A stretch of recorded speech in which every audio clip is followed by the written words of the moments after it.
Genesis, God's promises from the beginning. The book of Genesis is the foundation of our faith. It opens with God creating the heavens and the earth, shaping life with His word, and declaring it good. But Genesis is not just about beginnings, it is about God's promises to His people and His constant presence with them. From the very start, we see God's promise of life. He breathes life into Adam and Eve, showing us that every breath we take is a gift from Him. God's promise of redemption. Even after sin entered through disobedience, God promised that one day the offspring of the woman would crush the serpent, Genesis 3:15. This is the first glimpse of Jesus, God's promise to Noah.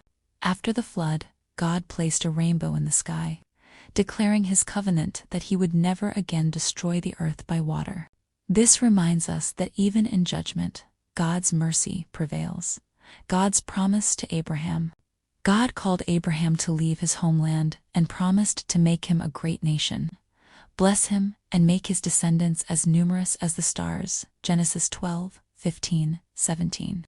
Through Abraham, all families of the earth would be blessed, another pointer to Christ. God's promise to Isaac and Jacob. The covenant continued, showing us that God is faithful from generation to generation. What He begins, He completes. Even when Joseph was betrayed, enslaved, and imprisoned, Scripture repeats, God lifted him from the pit to the palace, using his life to save many people. Genesis teaches us that the Lord has always been with His children, and He is still with us today.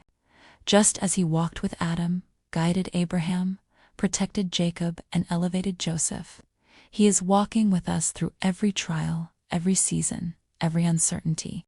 When life feels broken, remember God's power to create beauty from chaos. When sin or failure weighs us down, remember His promise of redemption. When storms flood our lives, remember His covenant of mercy. When we feel alone, remember His unfailing presence, just as He was with Joseph. Genesis is more than history, it's a living reminder that God is faithful. His promises never fail, and His presence is with us always. As we walk through this series, let's hold on to the truth. The same God who was with them is with us today.